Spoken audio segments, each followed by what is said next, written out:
Hi friends, இன்னைக்கு வந்து Maggi recipe பார்க்கலாங்களா? Maggi விட முட்டையை போட்டு செய்யும் போது இதை விட டேஸ்ட் அதிகமாக இருக்குங்க. அந்த மாதிரி வந்து செஞ்சு பாருங்க. வாங்க எப்படி செய்யுதுன்னு பார்க்கலாம். இதுக்கு வந்து ஒரு பெரிய வெங்காயத்தை வந்து கட் பண்ணி வச்சிருக்காங்க. என்கிட்ட வந்து முட்டைக்கோஸ் மட்டும்தான் இருந்துச்சு. உங்ககிட்ட கேரட் பீன்ஸ் இருந்தாலும் நீங்கள் ஆட் பண்ணிக்கலாம்.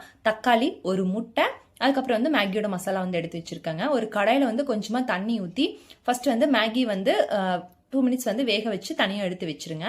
அதுக்கப்புறம் அதே கடாயில் கொஞ்சமாக எண்ணெய் ஊற்றிட்டு வெங்காயத்தை போட்டு நல்லா வணங்கினதுக்கு அப்புறம் தக்காளியும் முட்டைக்கோசு போட்டு வெந்து வரதுக்காக உப்பு கொஞ்சம் போட்டு நல்லா வெந்து வந்ததுக்கப்புறம் ஒரு முட்டையை வந்து உடச்சி ஊற்றி அதுக்கு லைட்டாக கொஞ்சம் உப்பு போட்டு நல்லா கிளறி விட்டுக்குங்க. கடைசியாக வந்து நம்ம வேக வச்ச மேகியை வந்து ஆட் பண்ணிட்டு மேகி மசாலா ஆட் பண்ணி நல்லா கிளறி விட்டதுக்கப்புறம் மேலே வந்து கொத்தமல்லி தழை தூவி விட்டு இறக்குனீங்க அப்படின்னா டேஸ்டியான எக் மேகி வந்து ரெடிங்க.